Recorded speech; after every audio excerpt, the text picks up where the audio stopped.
Hello everyone, welcome to my channel. I hope everyone is having a wonderful day. Before starting the video, please go ahead and hit the subscribe button and give this video a like up. Sam arrives at Carly's office and says she knows why Jason let them think he was dead. Sam says what Carly's about to hear isn't all about her, even though she'll make it out to be. She says this affected her and Danny, Liz and Jake, and anyone who loved Jason. She plays the recording from the meeting with the 5 families where Carly took over Sunny. Carly asks where this came from. Sam says it came from the FBI and Spinelli acquired it. Carly is stunned, as she had no idea this was the evidence the FBI had, let alone this recording existed. The meeting happened over 3 years ago under tight security. Sam says it wasn't tight enough. Carly asks why she went looking for this. Sam wanted to know what the FBI was holding over Jason, and she and Spinelli wanted to delete it, but they couldn't. Carly can't believe Jason was protecting her and laments. Poor Jason. Sam fumes. Jason was not the victim. He abandoned his children and let everyone who loved him think he was dead. Carly says this isn't Jason's fault, and Sam tells her she blames her just as much as Jason. She says Jason abandoned his life to cover for her. Sam rants about how Carly never has to pay for her own mistakes. Carly says Sam needs to direct her anger at Kate. Sam says she'll always stick up for Jason and vice versa, but to think about all the people Jason left behind for her. Sam storms out. At the warehouse, Anna and Jason argue over how to get the information out of Valentin. Jason wants to break into his place, but Anna says her way will work. She is his blind spot. Jason says he sacrificed 2.5 years to protect Carly. He needs to prove to the FBI that Valentin is their guy. Later, Kate arrives to see Jason and knows Anna was here, so what did they talk about? He hopes Jason recorded everything. Jason says he never records his conversations. He tells Kate he won't find anything on Anna as there is nothing to find unless he doesn't even care about actual evidence.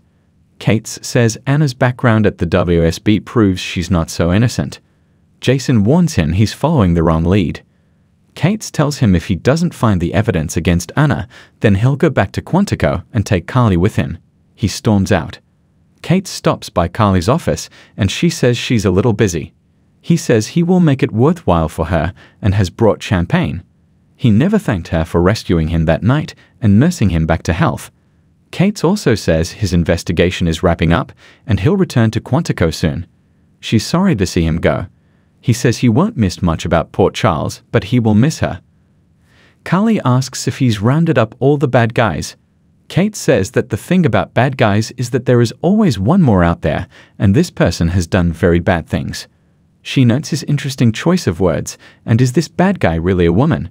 Kate says if he didn't know any better, he'd think she was trying to get information out of him, but as for the gender of the bad guy, a good agent never tells. She asks if he's a good agent. He says, the best. She says she'll drink to that. Anna arrives at Valentin's, and she comments on how lovely his house is decorated. He says he bought it for her in hopes she'd move in. Valentin goes to the cellar for wine, and Anna snoops around. She doesn't find anything, and Valentin returns and asks, did you find what you were looking for? Anna says she was just admiring the books on his shelf, as he knows she loves to read. They sip some wine, and Anna tells him about how their old friend Jack was involved in a knife fight in Pentonville and was recently at General Hospital. She says she went to see him, and he strongly implied he stabbed himself to get a visit from Carly of all people. Valentin would rather not discuss Jack, and says he'd rather discuss her. She says he's so good at deflecting. He suggests they go to the patio for dinner. After dinner, they share another drink. Anna says he seems to be very successful at ELQ these days and traveling a lot, so what's he up to? He says he won't bore her to tears with that corporate stuff. He says her work is more interesting and asks what she is working on. She says it's classified, which reminds her she has a big day tomorrow. She has to go. Valentin asks her not to, as there is something he has to tell her. Anna says this sounds serious. Valentin says it is, and they have been dancing around the fact that their relationship has been damaged and trust lost. However, what he has to say is completely honest.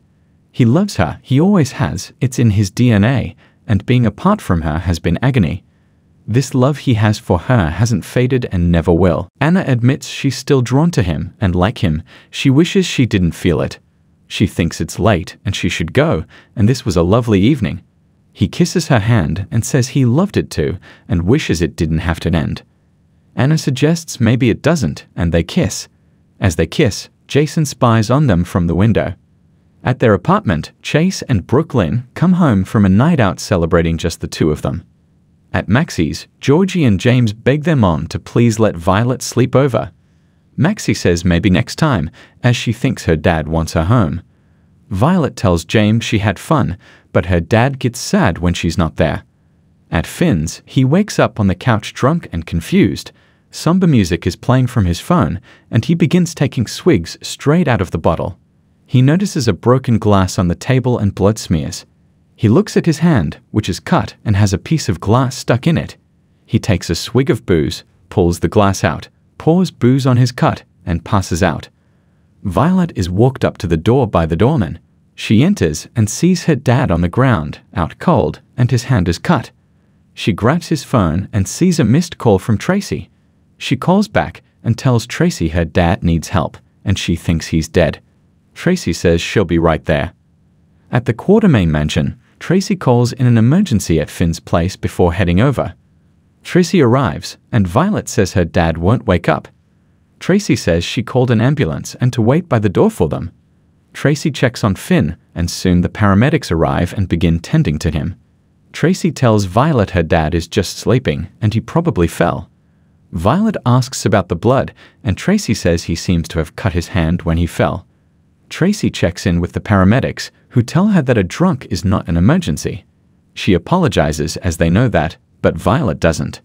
Tracy sees Violet has a bag with her and suggests they should go visit her Uncle Chase.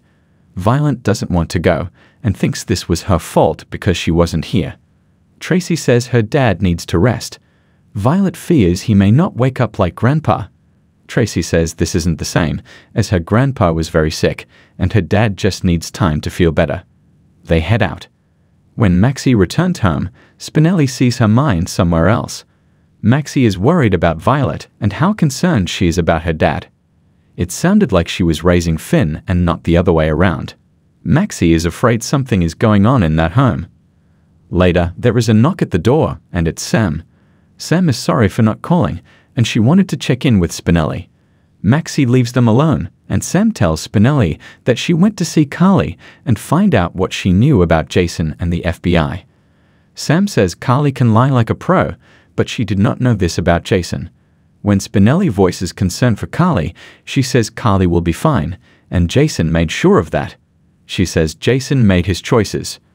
Tracy arrives at Chase and Brooklyn's with Violet, and she says she was telling Violet how much they were looking forward to seeing her. They ask if she wants some cocoa or food, but she's not hungry. She says her swimsuit is wet and still in her bag, so Brooklyn says they should go hang it up. Alone, Chase asks why Violet is with Tracy. Tracy explains Violet walked in on Finn drunk, passed out, and bleeding after cutting his hand. Violet thought he had died while she was off having fun and blamed herself for leaving him alone. She explains Violet saw missed calls from her on his phone, so she called her for help. Tracy cries that Violet was terrified, and Tracy thought Chase could distract her from what she saw. Chase asks where Finn is. She relays he's at home. Hopefully, the paramedics have him bandaged up by now. She's going to check on him, and Chase wants to come with her. Tracy tells Chase that he can't. She notes Finn will want to see Violet when he wakes up. She asks Chase to take Violet to her house because Finn might come here and pound on his door looking for Violet, scaring her even more. Tracy explains Violet needs him to make her feel safe right now. Chase asks her to keep him posted on Finn and thanks her. Tracy loves Finn as a friend, and she wants to help Gregory's son in any way she can. Chase can't believe the pain he must be in, and he feels like he's failing Finn if he doesn't go with her.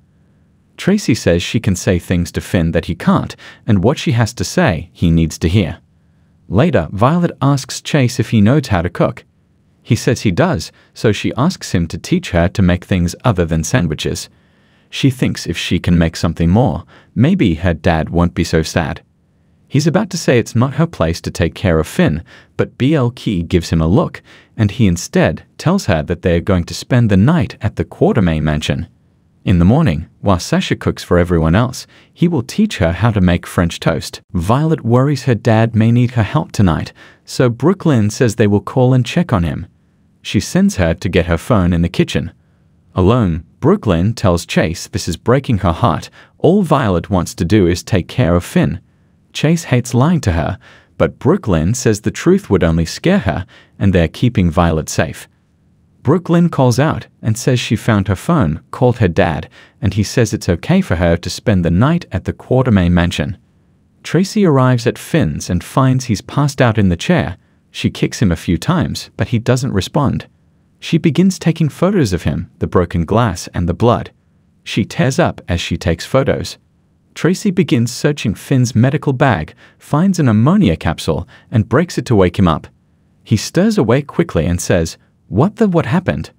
Tracy asks, You tell me. Finn asks where Violet is. Tracy replies, She's gone, and she's not coming back.